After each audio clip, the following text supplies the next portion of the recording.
Hey, this is Wes with Homegrown Customs. We are working on the Blue Ranger, my daily.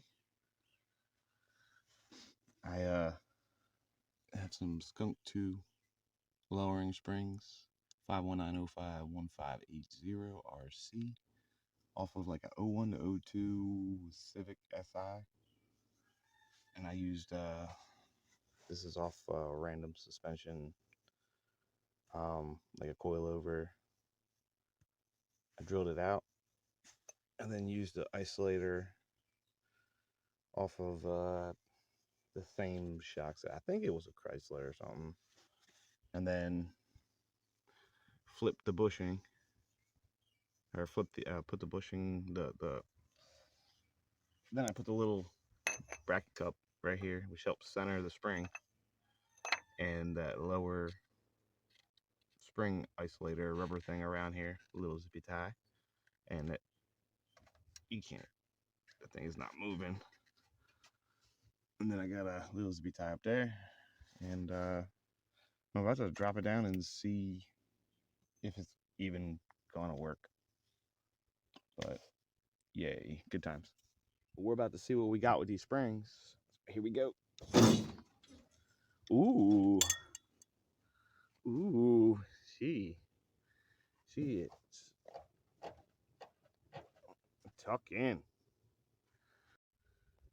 So I went ahead and removed the bump stop and set it back down. Without it, it looks like we have a decent amount of clearance.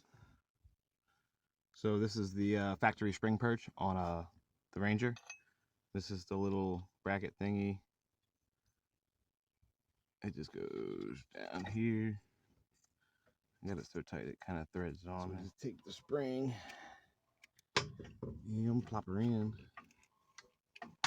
So I put my breaker bar and my cheater pipe on the end of it and pushed right down there on the sway bar, and then I popped it in.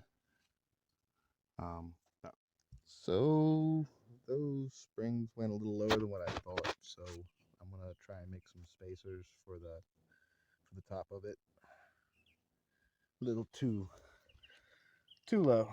I'm almost tucking to 17, so yay. So this spring was too low. I was touching the fender liner. I was hitting the fender liner. It was a little too low, just a little bit too low. So couldn't find a spacer. Had this extra spring. I'm gonna cram it inside of here and do a double spring on the front. So I'll have a triple spring.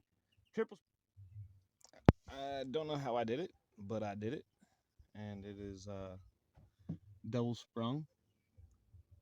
It's probably gonna do a lot of settling and batonging and crunchy sounds, but I don't mind being a crash test dummy for random crap. Just gonna put on this nut right here, which you just go through the top and put that on. So the first ride with it, it's about an inch lower. I got the double springs on it. I think it feels good now. It feels a little softer in the front end. The front was too stiff before. It kind of was pushing out around turns.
So even though this isn't a super stancy boy, having these double springs made the ride a little more pleasant. So I drove it around a little bit, and I got about another inch lower, which is fine because the back's got about 2.